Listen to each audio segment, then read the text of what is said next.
going to start off with some flour, plain flour at 360 grams. And then we've got some baking powder, about 15 grams of that. And then some salt, about 20 grams of salt. So obviously the flour, we know what we're going to use. The flour, the baking powder, obviously, is going to create a little bit more gas, which will make the batter lighter, and then obviously seasoning. Now here, at the restaurant, we use some fairly advanced type of starches, which aren't that easy to get hold of. So mix all these in. Right, so that's the dry part ready. And now I need to add my liquid. So what I'm going to do is add 375 grams of beer.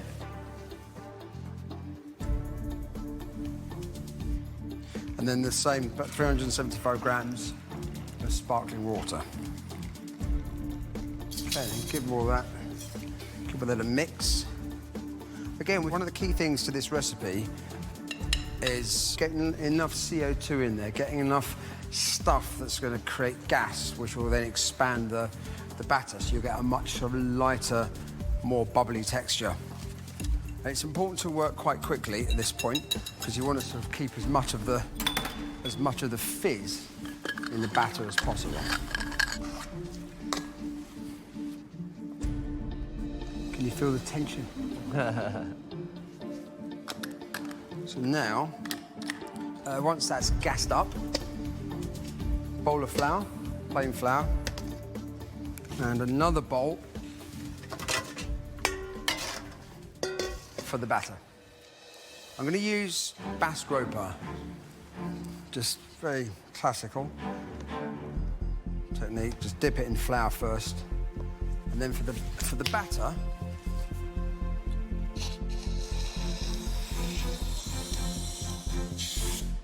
so now what you've got here, you've got very light aerated batter.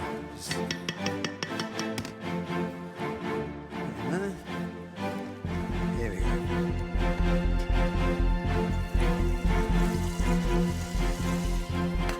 Coat the fish into the oil.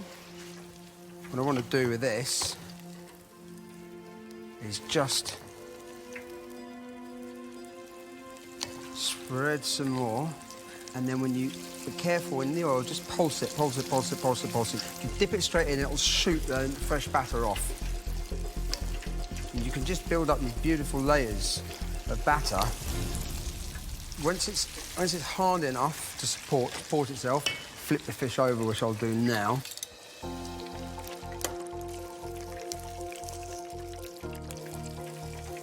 So I'm doing the same thing on the other side. Good batter to fish ratio. Just layering the batter on. So while that's finishing off, we're going to serve this with a recipe of mine that you guys probably never have heard of, triple cooked chips. And you know the main things, you cut your potatoes, rinse the starch off, cook them in water, cook them for long enough until they start to break up. See these little bits like this? That's really important because fat only goes into a potato where there's a crack. It won't go in otherwise. And chips without fat, well, you might as well eat something else. Oh. There, so if you can see now, all those bubbles that have come up on that batter, and the fish is nicely protected. That's massive. That's a steak. That is a steak. I'm just going to leave that rest, because now there's enough steam built up on the inside. The thinner part will be done, the thicker part, another minute or 2 minutes. So just leave that, and that should just finish off cooking. And then, so we're back to the chips. You've done this, you've created those cracks, lift it out of the water, very delicate. You chill them down, then you cook them in oil. Then the first fry, 130 degrees, and you just then gelatinize this starch that's collected on the outside, firms up the chip, and then the final cooking, 180. Okay, so that's the fish ready. So to finish this off, I've got some of the triple cook chunky chips. In here, it's mushy peas. So this is flash frozen peas. All they've done is warmed up, crushed them with butter, salt, pepper, and mint. And that's it. And then the SAS of the fish and chip fish. And then I'm serving that with, which for me was the smell of a fish and chip shop from my childhood. It's just the juice from pickled onions. Okay, Laura, Ben. Okay, so let's cut into this fish and see.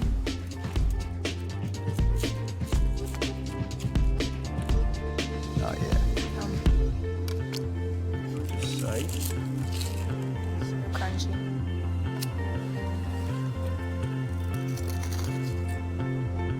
Not bad, Heston. Right, and then welcome to my chippy.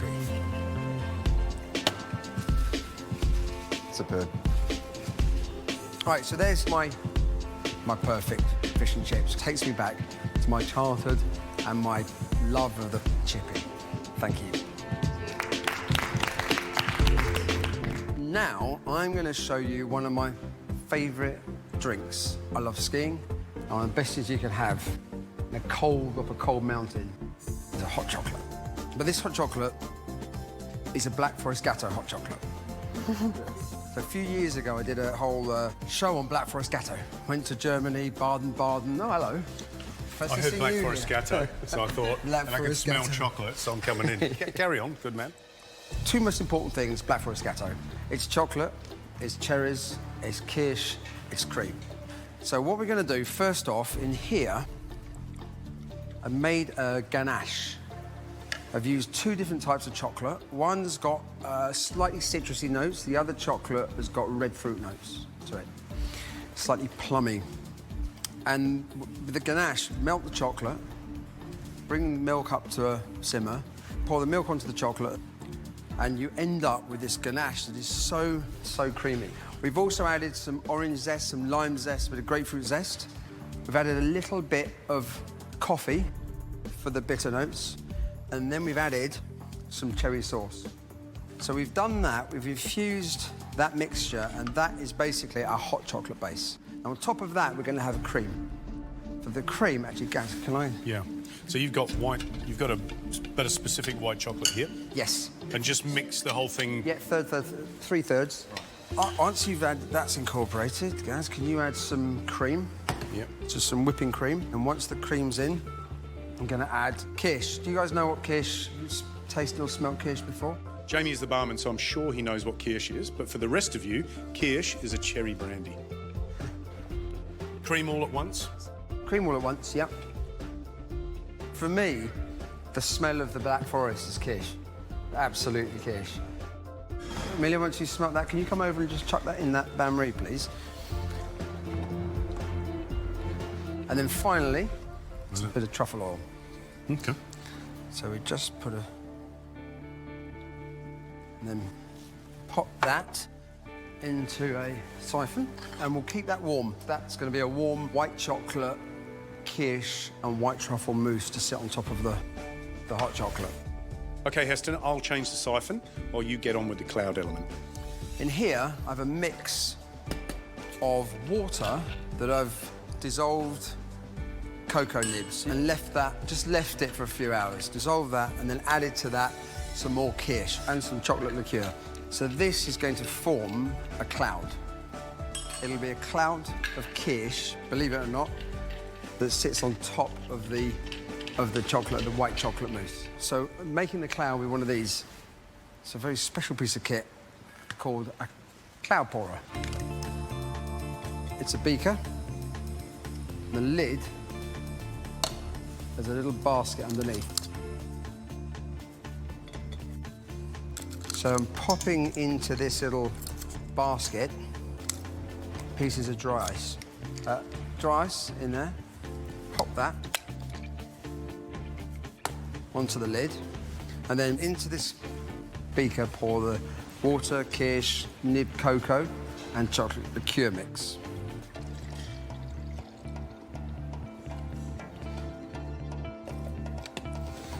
So what should happen when you do this?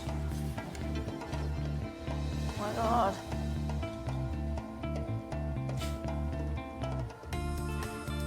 There, you've got that. Oops. See what you mean? Oh my God. See you later. What that is, it's just like boom. You know, there's chocolate, there's cherry, there's. You know, that was fantastic. So pour the chocolate into the. And just putting it all together now. Okay, so now.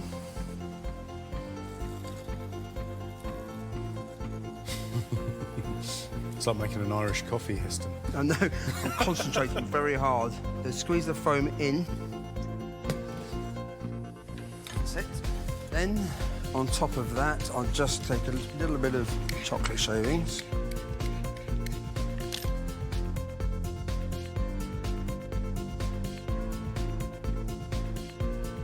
Okay, so we've got the chocolate ganache infused with the quiche and the zest and the coffee, all served with a quiche cloud. And we'll serve that with a shortbread biscuit on the side. Okay, so what I'll do, I'll come around this side. Do you want to take this? I shall pour and then go back and sit down.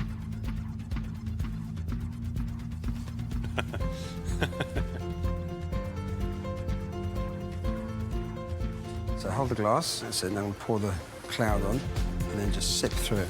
Oh, that glass. I'm gonna sip this. So now sip.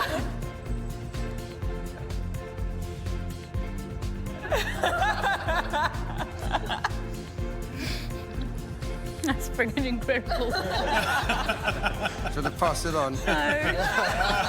I'll Yum. always pour that way, yes, not that way, because you've got liquid in, that's it. Sure, go. What a spectacular way to finish off Masterclass. And I think while you're finishing that off, boys, and going crazy, I think we should give a big round of applause for Heston for coming in. And here's to the finale, the finals week of MasterChef 2014. And here's to Heston Blumenthal.